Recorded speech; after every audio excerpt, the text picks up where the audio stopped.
Eylon Levy, ex-porte-parole du Premier ministre israélien. Bonsoir, Eylon. Bonsoir Kate. On pense, et c'est ce qui est rapporté, qu'Israël ne pourra probablement pas accepter un accord de cessez-le-feu qui n'inclut pas la libération de tous les otages, des 50 otages. Est-ce ce que vous comprenez? Cela pourrait-il bloquer ici ou y a-t-il enfin un peu de marge? Israël réclame cela depuis que ses otages ont été enlevés il y a presque 2 ans. Le Hamas doit les libérer immédiatement et sans condition, sans aucune excuse pour les retenir. Parler d'accord, c'est légitimer la traite humaine. Ils ont été arrachés à leur lit. Ils sont retenus contre rançon et Israël subit un chantage. Il est temps que le Hamas accepte le cessez-le-feu. Rappelons qu'ils ont rejeté l'accord il y a des semaines, refusant le cessez-le-feu malgré la pression internationale sur Israël. Voici le dilemme de Netanyahou. Il refuse un cessez-le-feu qui suspendrait la guerre. Il veut mettre fin à la guerre. Il souhaite mettre fin à la guerre avec tous les otages libérés et le Hamas désarmé et exclu du pouvoir pour empêcher une nouvelle guerre similaire. Bien trop tard, le monde entier exige aussi cela du Hamas. Je pense qu'il y a une crainte qu'un cessez-le-feu temporaire pour libérer la moitié des otages condamne les autres, car le Hamas s'en servira comme levier pour survivre à la guerre et obtenir des garanties pour rester au pouvoir. Et maintenant qu'Israël élabore des plans pour conquérir la ville de Gaza, évacuer la population pour sa propre sécurité et intervenir, Netanyahou se demande s'il doit profiter de l'avantage militaire d'Israël pour dire au Hamas que la partie est terminée. Même le monde arabe vous pousse à abandonner.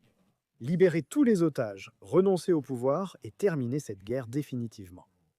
Oui, écoutez, en attendant, il y a beaucoup de pression internationale sur Israël à cause des vies perdues en ce moment à Gaza. Vous direz qu'Israël n'a pas d'autre choix car il tente d'éliminer Hamas à sa façon.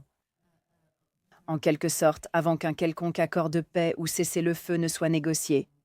Mais c'est une situation délicate pour Israël. Et il y en a certains, Eylon Levy, qui disent qu'en réalité, il y a des membres de la coalition du Premier ministre israélien qui préfèrent que la guerre continue indéfiniment, que rien n'est acceptable à part une prise de contrôle totale de Gaza, que Gaza devienne un territoire israélien. C'est en effet ce que recherchent certains des membres les plus à droite du cabinet de coalition du Premier ministre israélien. Et donc cela met le Premier ministre israélien dans une position difficile, essayant de satisfaire tout le monde. Bien sûr, des enjeux politiques sont à gérer.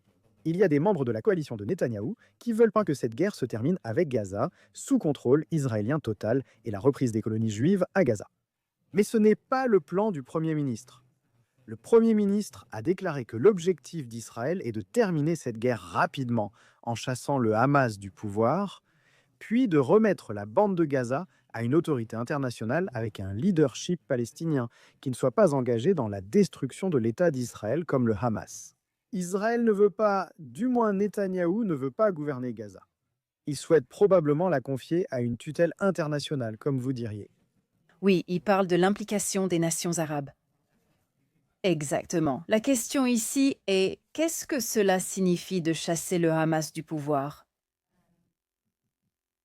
À quoi cela ressemble-t-il en réalité? Est-ce vraiment un objectif approprié de chasser le Hamas du pouvoir? Il y aura sûrement toujours des éléments qu'ils appartiennent au Hamas ou que ce conflit ait poussé d'autres groupes de personnes désabusées dans ce territoire ou au-delà à essayer de se soulever contre Israël. Sûrement que la chose la plus importante ici est d'amener le territoire à un point où il peut être gouverné par une coalition de nations arabes ou non, peu importe la manière dont cela est fait. Cette éradication totale du Hamas, sûrement. C'est une sorte d'ambition irréaliste, n'est-ce pas? Le seul chemin vers la paix, c'est que le Hamas soit retiré du pouvoir et ses capacités militaires démantelées. Personne ne croit que cette guerre éliminera définitivement le terrorisme, tout comme la coalition internationale, après avoir détruit Mossoul et Raqqa, n'a pas éradiqué Daesh, qui reste une organisation terroriste. Mais cela a mis fin au régime de Daesh. Et cela signifiait que Daesh n'avait plus de base territoriale à partir de laquelle mener la guerre. Et donc, ce qu'Israël veut ici, ce n'est pas vaincre le terrorisme islamiste une bonne fois pour toutes. C'est un problème mondial. Mais s'assurer qu'une organisation terroriste djihadiste ne contrôle pas un territoire situé à seulement quelques centaines de mètres des habitations israéliennes, avec la capacité d'essayer de nous surprendre à nouveau, d'entrer dans les chambres des gens et de prendre des otages comme ils l'ont fait le 7 octobre. Et je pense que Netanyahou dit que même s'il y a des appels pour que peut-être les forces d'autres pays prennent le contrôle de la bande de Gaza, personne ne va le faire si le Hamas dispose encore de milliers de terroristes armés qui vont leur résister. J'ai vu un reportage aujourd'hui dans les médias israéliens affirmant que l'Égypte ferait pression sur le Hamas pour qu'il remette ses armes à l'Égypte pendant une trêve. Je ne sais pas si c'est vrai. C'est la pression qu'il fallait exercer sur le Hamas dès le départ. Et si le monde avait imposé dès le départ au Hamas les exigences actuelles, libérer les otages, abandonner le pouvoir, se désarmer. Si le monde avait accepté les objectifs de guerre d'Israël, quand le Hamas a lancé cette guerre il y a près de 2 ans, la situation actuelle serait très différente.